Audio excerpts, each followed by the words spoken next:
যে ব্যক্তি মূর্তি পূজা করে সে কখনো আল্লাহর জন্য শহীদ হতেই পারে না, সেটা বিপরীতমুখী। এ দুটো সাংঘর্ষিক। কেননা যে মূর্তি পূজা করে সে এক আল্লাহর জন্য তার নিজের জীবন দিতেই পারে না। যদি সে এক আল্লাহর জন্য জীবন দেয় তো সে মূর্তি পূজা থেকে একক পূজারী হয়ে যায়, তাওহীদের অনুসারী হয়। যদি একজন হিন্দু তার মূর্তি পূজা ছেড়ে এক আল্লাহর সাক্ষ্য দিয়ে মারা যায় তো ওই হিন্দু মুসলমান হয়ে যায় এবং সে ইনশাআল্লাহ জান্নাতে যাবে। একজন হিন্দু ভাই ডাক্তার জাকির নায়েককে প্রশ্ন করে বসলেন যে মুসলমানরা মরলে জান্নাতে যায় কিংবা যুদ্ধে শহীদ হলে জান্নাতে যায়, কিন্তু হিন্দুরা মরলে কি জান্নাতে যাবে, শহীদ হলে কি জান্নাতে যাবে? তার জবাবে ডাক্তার জাকির নায়েক কি বললেন সেই কথাটা আমরা শুনবো আর ভিডিওটার উপরে রিয়াকশন দিব। তো চলো সবাই মিলে একসাথে ভিডিওটার উপরে রিয়াকশন দিই আর ডাক্তার জাকির নায়েকের কথাগুলি শুনি।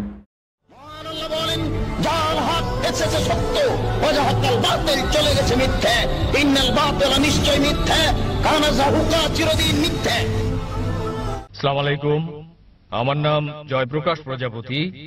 আমার একটা প্রশ্ন এই যে, যেমনটা মুসলিম লোকদের মধ্যে কেহ শহীদ হলে তো তাকে জান্নাতে প্রবেশের অনুমতি দেয়া হয়, এরকমের কি হিন্দু লোকও যদি শহীদ হয় তো তারাও কি জান্নাতে যাবে? ভাই সাহেবের প্রশ্ন যে মুসলমান যদি শহীদ হয় তাহলে জান্নাতে যায়, হিন্দুরাও কি শহীদ হলে জান্নাতে যাবে? শহীদের অর্থ হলো যে ব্যক্তি এক আল্লাহর সাক্ষ্য দিয়ে মৃত্যুবরণ করে, মানে আল্লাহকে মেনে চলে, আল্লাহর জন্য যে মরে তাকে বলা হয় শহীদ। হিন্দুর মানে কি জানেন? হিন্দু মানে যে হিন্দুস্তানে বসবাস করে। ওইভাবে ভৌগোলিক ব্যাখ্যায় তো আমিও হিন্দু, কিন্তু যদি ধর্মগত বলেন যে ব্যক্তি, যে আমি ধর্মগত প্রশ্ন, ধর্মগত মানে যে ব্যক্তি মূর্তি পূজা করে, জি হ্যাঁ, তার ব্যাপারে তো যে ব্যক্তি মূর্তি পূজা করে সে কখনো আল্লাহর জন্য শহীদ হতেই পারে না, সেটা বিপরীতমুখী। এ দুটো সাংঘর্ষিক। কেননা যে মূর্তি পূজা করে সে এক আল্লাহর জন্য তার নিজের জীবন দিতেই পারে না।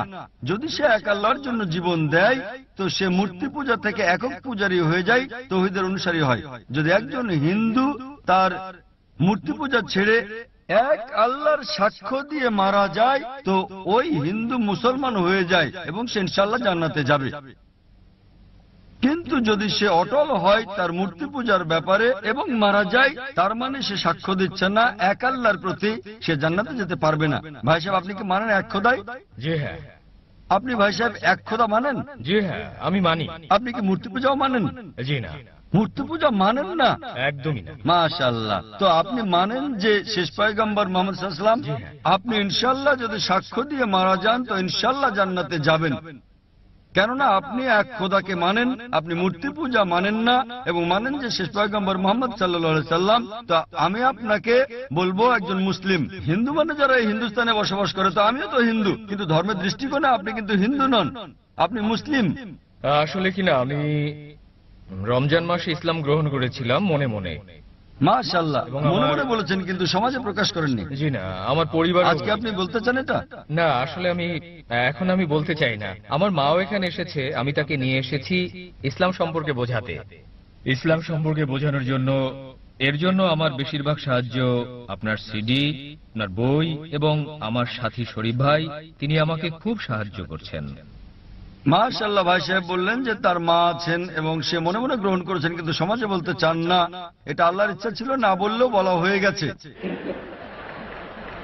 আপনি না বললেও বলে দিয়েছেন, আমারও জানা ছিল না এটা। এবং আপনার মা যদি উপস্থিত থাকেন তো শুনে ফেলেছেন তিনি, হ্যাঁ কি না? হ্যাঁ জি। যদি মা না থাকতো সম্ভবত আমি বলতাম যে না ভাই ঠিক আছে বলেন, মাও শুনলেন। এখন আপনি বলতে চান? না, এখন নয়। যতক্ষণে আমার মা ইসলাম সম্পর্কে পূর্ণ ধারণা না পান ততক্ষণে আমি চাইব না। ঠিক আছে, আপনি অন্তর গ্রহণ করেছেন তা যথেষ্ট। এবং ইনশাআল্লাহ আপনি যদি সাক্ষ্য দিয়ে মারা যান তো ইনশাআল্লাহ জান্নাতে যাবেন। এবং দোয়া করি যে আল্লাহ যেন আপনার মাকেও হেদায়েত দান করেন ইনশাআল্লাহ। আশা করি গাইস ভিডিওটা তোমাদের ভালো লেগেছে। যদি তোমাদের ভিডিওটা ভালো লেগে থাকে অবশ্যই কমেন্টে জানিয়ে দিবে। আর যদি আমাদের চ্যানেলে নতুন হয়ে থাকো তাহলে অবশ্যই চ্যানেলটাকে সাবস্ক্রাইব করে সাথে থাকা বেল নোটিফিকেশন বাটনটা অবশ্যই বাজিয়ে দিবে।